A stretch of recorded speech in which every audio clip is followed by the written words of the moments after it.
여러분들은 여러분과 죽음 사이가 어느 정도라고 이렇게 생각을 하십니까? 아마 어떤 분들은 이렇게 죽음이 왜 내가 왜 죽냐 이렇게 이제 생각하실 수도 있겠는데, 아마 어떤 분들은 죽음과 나 사이는 그래도 60년 남았다, 어떤 분은 50년, 30년, 20년 이상 이렇게 남았다고 생각을 하십니까? 죽음 이야기를 하면은 사람들마다 반응이 다릅니다. 어떤 사람은 죽기는 왜 죽냐? 내가 건강관리 잘해서 요즘 호박즙에 개소주에 흑염수 중탕에 블루베리즙에 지금 먹을 게 얼마나 많고 냉장고에 지금 아들 막 사위가 사다 준 게 얼마나 많은데, 아니 죽기는 내가 왜 죽냐? 내가 건강관리 잘하고 내가 열심히 운동하고 노력하면은 오래오래 살면 되는 거지, 죽기는 내가 왜 죽냐? 이렇게 반응을 보이시는 분도 있고, 어떤 사람은 죽으면 죽는 거지 죽는 게 뭐 별거냐? 까짓 거 요즘장 대출도 많이 받아가지고 이자 내기도 힘든데 이거 그냥 뭐 죽으면 죽는 거지 뭐 죽는 게 이렇게 별거냐고 죽음을 대수롭지 않게 생각하는 사람들도 있습니다. 여러분들은 여러분들 자신과 죽음의 사이가 얼마나 된다고 생각을 하십니까?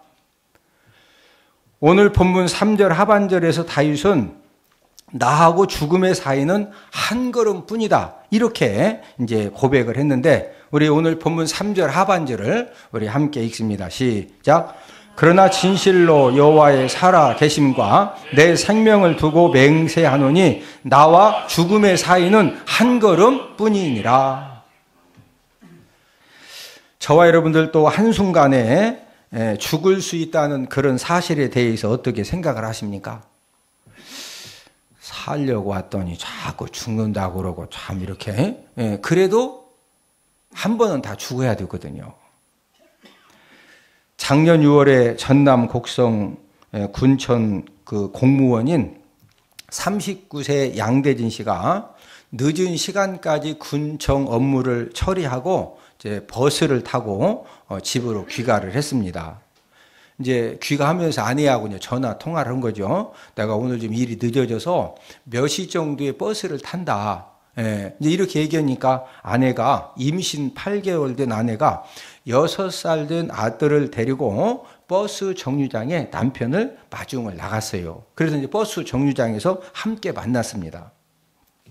그리고 이제 함께 집으로 걸어서 오는데, 이 양대진 씨는 하루 종일 이제 군청 업무를 밤 늦게까지 이제 업무 일을 했기 때문에 너무 피곤하니까 가족들하고 함께 보조를 맞춰서 가야 되는데, 6살짜리 아들이 6살짜리니까 개가 지나가도 신기하고 나뭇잎이 막 굴러가도 신기하고 모든 게 다 신기하니까 애들이, 야, 우리 아버지가 오늘 이렇게 너무 힘들게 일하셨으니까 내가 빨리 아버지하고 빨리 집에 가서 우리 아버지 식사하시고 빨리 쉬게 해드려야 돼. 6살짜리가 그런 거 알아요 몰라요? 모르거든요. 그러니까 아버지가 배고픈 거 피곤한 거 그건 뭐 전혀 모르니까, 그러니까 막 어머니가 빨리 가자 해도 아들은 막 천방지축이죠. 그러니까 이 양대진 씨가 당신은 이렇게 아들하고 천천히 오라고. 그리고 이제 몇 발자국 앞서서 이제 이렇게 아파트로 이제 들어가는데, 그때 마침 아파트 20층 옥상에서 공무원 시험을 준비하던 공시생이 공무원 시험을 준비해서 시험을 쳐봤더니 합격한다는 것이 진짜 너무너무 힘든 겁니다. 그래서 양주를 한 병 사가지고 양주를 마신 다음에 유서 2장을 남겨두고, 그런 다음에 아파트 20층 복도에서 창문을 열고 건물 아래로 그냥 몸을 내 던졌어요. 던진 문제는 가족들보다 몇 발자국 앞서서 걸어가던 공무원 양대준 씨 머리 위로 딱 떨어진 겁니다. 결국에 두 사람은 119 구조대에 의해서 병원에 옮겨졌지만은 숨졌습니다.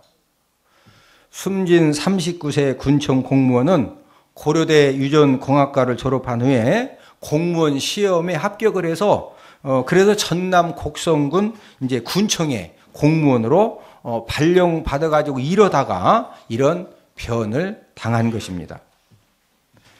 몇 발자국 뒤에서 따라왔던 가족들은 다행히 아무도 다치지는 않았지만은 이 소식을 접한 모든 사람들은 죽음에 대해서 많은 것을 생각해보는 그런 사건이었습니다. 죽음이라고 하는 것은 이처럼 저와 여러분들의 삶 속에 가장 가까운 곳에, 저와 여러분들하고 죽음 사이는 오리, 십리 이렇게 4km, 10km가 떨어진 것이 아니라 한 걸음 이렇게 떨어져 있다는 거죠. 오늘은 한 걸음 앞에 죽음이라는 그런 제목을 가지고 인간의 죽음을 알아보면서 우리가 함께 이제 은혜를 나누도록 하겠는데, 인간 죽음의 시기는 아무도 모르는 그런 특징을 갖고 있습니다. 사람이 이 세상에 출생할 때는 순서가 있습니다. 그렇죠. 나이 순서대로 와요. 같은 나이라도 새벽에 출생했느냐 아니면 오전 9시냐 오후 3시냐 같은 날에 출생했지만은 또 그 이제 순서가 다 있거든요. 그런데 죽을 때는 순서가 없다는 그런 특징을 가지고 있습니다. 예를 들어서 대전광역시에 살면서 지금 대전광역시에 119살 드신 분이 아직도 살아계신다. 그러면 순서대로 죽으면 우리 아직 안 죽어. 그러니까 막 한번 나 어차피 안 죽으니까 10층에서 막 매트 깔아놓고 한번 뛰어내리 연습도 해보는 겁니다. 왜? 어차피 다 안 죽으니까. 아직 119살 사신 분 있고 그 다음에 110살. 그런데 이 죽음이라고 하는 것은요, 올 때는 이 세상에 올 때는 순서가 있지만 죽을 때는 순서가 없다는 거죠. 그리고 이 죽음이라고 하는 것은 예고 없이 갑작스럽게 찾아오는 우리 인생에 너무너무 안 좋은 불청객입니다. 죽음은 건강한 사람이라고 해서 죽음이 봐주느냐? 이분은 지금 오장육부가 튼튼해가지고 앞으로 한 50년은 더 살아야 되는데, 이 사람 데려가는 것은 국가적으로 손해다. 그래서 죽음이 오장육부가 막 튼튼해서 50년, 70년 살만하니까 차도 그냥 덤프가 오다가도 아직 오장육부가 튼튼하면 그냥 덤프가 막 훌쩍 뛰어가지고, 야, 덤프차 정신 차려라. 아직 장기가 70년 더 살아야 된다, 50년. 그래서 건강하다고 죽음이 봐줍니까? 그러지 않습니다. 이 사람은 돈이 많으니까 그 돈 가지고 어려운 사람도 좀 많이 돕고 많이 좀 도와주라고. 그러니까 막 돈 많으니까 죽음이 오다가 너 좀 30년 더 살아야 되겠다. 그래서 막 죽음이 싹 봐줍니까? 안 그렇습니다. 어떤 사람 우리 주변에 보면 진짜 착하신 분들 계시죠. 정말 어려운 사람도 이렇게 최선을 다해 섬겨주고, 그래서 많은 사람들에게 유익함을 주고 행복함을 갖게 해주는 이제 그런 사람들이니까, 착한 사람이니까 죽음이, 너 같은 사람이 있어야 이 태평동에 대전광역시의 중구에 유성구도 있고 다 하여튼 이 대전광역시 너 같은 사람, 참 착한 사람이 꼭 필요하다. 그리고 죽음이 안 죽여주고 이렇게 좀 더 살게 해줍니까? 아니지요. 그러면은 불쌍한 사람이라고 해서 죽음이 봐줍니까? 열심히 사는 사람이라고 봐줘요? 농땡이 피는 사람이라고 봐줍니까? 죽음은 그 누구도 봐주지 않는 그런 아주 고약한 이제 특징을 가지고 있습니다. 그래서 우리가 장례식장에 가보면은요, 저는 이제 하는 일이 목사이기 때문에 우리 성도님들 돌아가셨을 때 일단은 제가 최고 먼저 갑니다. 가서 막 수조 걷어놓으면 가서 일단 예배부터 드리고 이게 어떻게 된 거냐고 얘기를 쫙 들어보면은,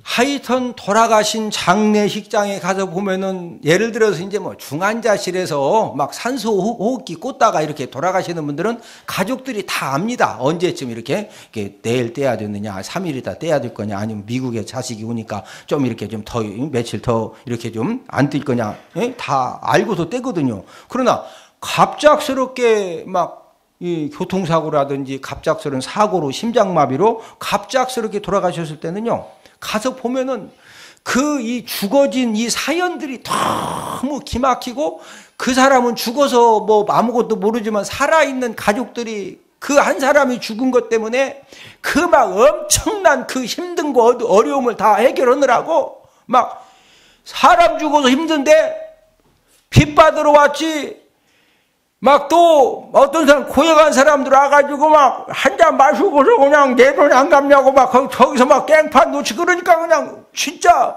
가보면요. 장례식장은 인간 시장입니다. 인간 시장. 예? 지난 밤에도 수많은 사람들이 죽었습니다. 여러분 배우 김주혁 씨 아시죠? 배우 김주혁 씨처럼 너무나도 안타깝게 죽은 사람들도 지난 밤에 진짜 많다는 거죠.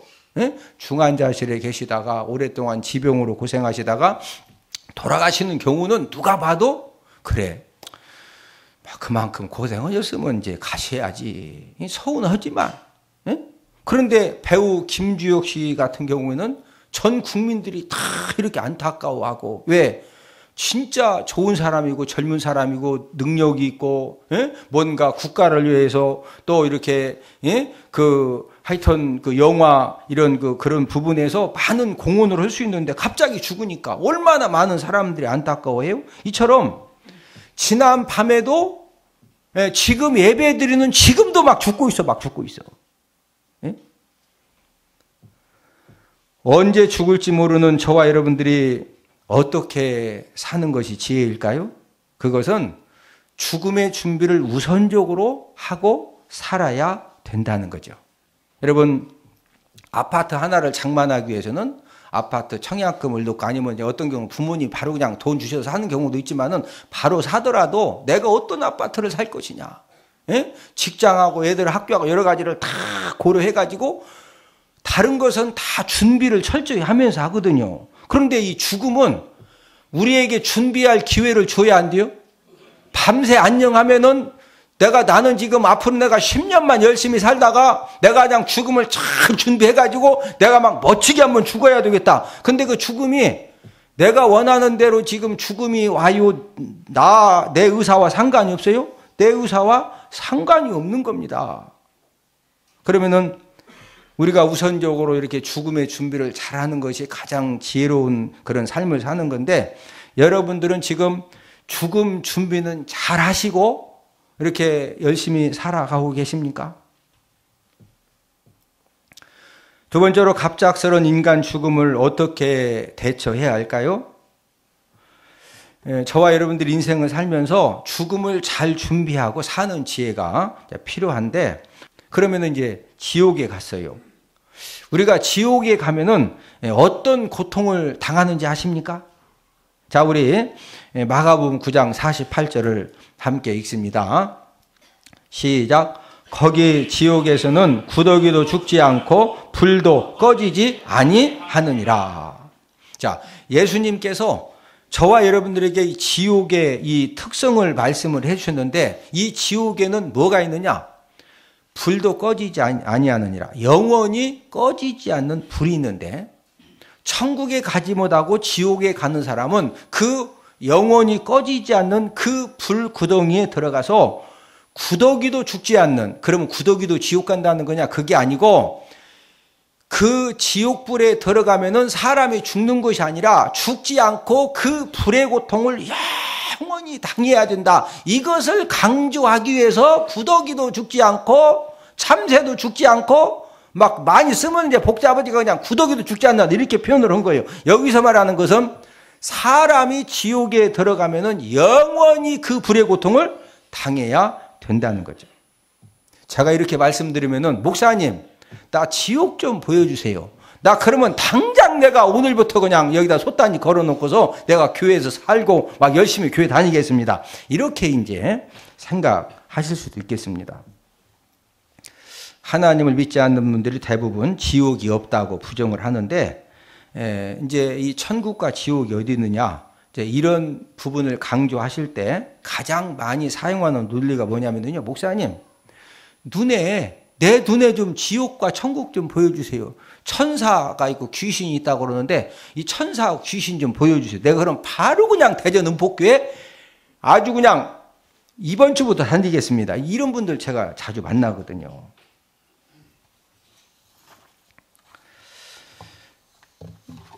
여러분들은 천국과 지옥 또 이 마귀와 또 이 천사가 있다는 거 부분에 대해서 어떤 분들은 이제 긍정하시는 분도 있고 어떤 분들은 뭐 전혀 이렇게 마음에 좀 와닿지 않는 그냥 그런 분들도 계실 수가 있는데, 자, 제가 이렇게 한번 질문해 볼까요? 우리 사람 눈에 안 보이면은 정말로 없는 것입니까? 과학이 발달되면서 눈에 안 보이지만 존재하는 것들이 점점 늘어가고 있는데, 여러분 예전에 과학이 라디오가 만들어지기 전에, TV가 만들어지기 전에, 이런 핸드폰이 만들어지기 전에는요, 눈에 안 보이는 것은 공기만 우리는 안 보인다고 생각을 했습니다. 공기가 눈에 안 보이죠. 그런데 과학이 발달되면서 라디오 이제 채널이 많아지면서 라디오 이 전파들이, 또 TV 전파들이, 통신기기 전파들이, 그 다음에 각종 전파들이 우리 지금 대전 은폭교 예배당 안에 수백 개의 지금 이 종류의 이 전파들이 막 계속 흐르고 있거든요. 여러분들이 지금 핸드폰을 진동을 안 해놓으셨으면요, 누가 전화 딱 했다 그러면 바로 핸드폰이 울리는 이유는 지금 이 010 하여튼 막 SK 뭐 KT 할 것 없이 이런 전파들이 다 흐르고 있기 때문에 딱 잡혀지는 겁니다. 자, 그러면 한번 물어봅시다. 눈이 안 보이니까 라디오 전파가 없고 TV 전파가 없고 스마트폰 전파가 없고 각종 레이저라든지 눈이 안 보이니까 없는 겁니까? 있거든요. 여러분, 갈수록 과학이 발달되면서 우리가 MRI 촬영한다든지 CT를 촬영한다든지 엑스레이를 촬영한다든지 촬영할 때 눈이 안 보이죠. 그러면 그게 딱 비춰져서 우리 눈이 안 보이지만 다 안에 막 간이 크기가 얼마나 이런 게 다 이게 보여지는 겁니다. 21세기에 내 눈에 안 보이니까 무조건 없다, 이렇게 주장하고 강조하고 고집을 피면은요, 이제 그런 사람 보고 우리가 이제 무지하다고 하는 거죠. 참. 옛날에는 라디오 뭐 TV 뭐 이렇게 이런 것들이 개발되기 전에는요, 공기만 안 보이는다고 해도 이렇게 그 말이 맞았는데, 지금 전파가 안 보이니까 없다고 그러면은 그건 안 되는 거죠. 이처럼 천국과 지옥도 천사와 마귀도 눈에 안 보이지만 존재를 하는데, 자, 우리 삶 속에서 제가 그 증거 되는 일들을 쉽게 제가 설명을 해드리겠는데, 하나님을 안 믿는 사람들 중에서 점집을 자주 찾아가는 분들, 또 무당을 초청해서 집에서 이제 안택이라든지 여러 가지 구슬을 하는 사람들은요, 손 있는 날에 이사를 한다든지 결혼식을 한다든지 돌잔치를 한다든지 팔순 잔치를 했다. 이제 교회 달력에는 손 있는 날 표시가 없는데 이사짐 센터에 가보시면은요, 이사짐 센터의 모든 달력에는 손 있는 날이 다 표시가 되어 있습니다. 만약에 손 있는 날, 교회를 안 다니고 하나님을 믿지 않는, 예수님을 믿지 않는 사람들이 가끔 막 점집도 찾아가고 무당 모셔다가 굿도 하는데, 손 있는 날 이사를 하고 결혼식을 했다. 그러면 귀신이요 막 성질이 나가지고 이것이 손 있는 날 아무것도 하지 말라 했더니 이날 이사를 해요? 이래가지고 막 귀신이 화가 나가지고 그 집에 동티가 나고 삼설이고 집안이 막 확 뒤집어집니다. 동티나고 삼설인다는 게 뭐냐면, 제가 이제 서산에서 24년 목회하면서 내가 이 동티나고 삼설이는 거 내가 많이 봤거든요. 자, 보세요. 손 있는 날 생각 없이 누가 막 나무 좋은 걸 줘가지고 집에다 딱 심었어요. 딱 심자마자 동티나고 삼설인다는 것은 갑자기 동티나고 삼설이면 눈알이 막 빨개지면서 바늘 갖다 눈알을 막 콕콕콕콕 찔드는 것처럼 아픕니다. 바늘로 눈알을 콕콕콕 찔르면 막 마사지 받아서 시원해. 아파. 진짜 아픕니다. 그러면 이제 막 병원 안과에 가가지고 진찰 받고 약 먹고 주사 맞아도 이 아픈 게 안 나서. 그리고 사람들이 딱 보면 압니다. 누구면 지금 동치나고 삼설이 없구만. 안 믿는 사람들도 딱 보면 알아요. 그게 지금 진짜 눈병 난 건지 아니면 이게 귀신 역사인지 알거든요. 그러면 이제 점쟁이나 이렇게 무당 초청해가지고 이렇게 막 그러면은요, 이 점을 치고 무당 하시는 분들은 이제 귀신이 가르쳐 주거든요. 귀신, 이게 나무가 막 수십 그루인데 한 바퀴 쫙 돌면 귀신이 저 나무다고 딱 가르쳐 줘. 그러면 그 3일 전에 손 있는 날 저 나무 갖다가 심었구만요. 예, 맞다고. 그러면 거기서 이제 막 이제 구슬을 하는 거예요. 푸닥거리를 하는 거예요. 그러면은요, 푸닥거리는 뭐냐면 귀신을 이렇게 달래는 겁니다. 막 귀신을 막 기성 들여 달래면은요, 귀신이 화가 풀어지면은 동티나고 삼서리는 것이 금방까지 막 주사 맞고 양료도 안 놔두는 것이 거짓말처럼 눈알이 새카마지면서 치료가 싹 뛰야. 그래서 점집 찾아가고 막 무당 데려다가 안태가 하는 것이 괜히 뭐 돈 쓸 데 없어도 그런 게 아니라니까.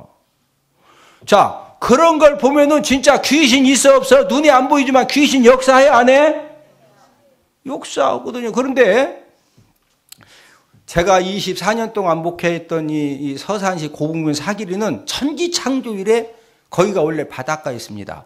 바닷가는요, 남편이 고기를 잡으러 가고 또 아버지가 고기 잡으러 가고 아들이 고기를 잡으러 가면은요, 그 막 그 바다 갔다가 배가 확 뒤집어지면 죽어야 되니까 그 막 구슬할 때 살살 하는 게 아니요. 지금 막 배가 잘못되면은 막 남편이 죽어야 되고 아버지가 죽어야 되고 막 아들이 죽어야 되니까 그래서 막 용왕신한테 그냥 이 구슬을 진짜 세게 합니다. 막 목숨 걸고 하는 거예요. 잘못해서 죽으면 큰일 나니까.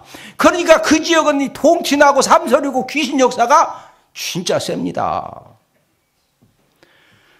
그런데 그곳에 서산 은폭교회가 세워졌는데 예수님 믿고 교회에 딱 다니면은요, 첫 번째 나타나는 증상은 손 있는 날에 이사를 하던 결혼식을 하던 돌잔치를 하던 팔순잔치를 하던 못을 두드려 박던 말뚝을 두드려 박던 귀신이 절대로 역사를 못한다는 거예요.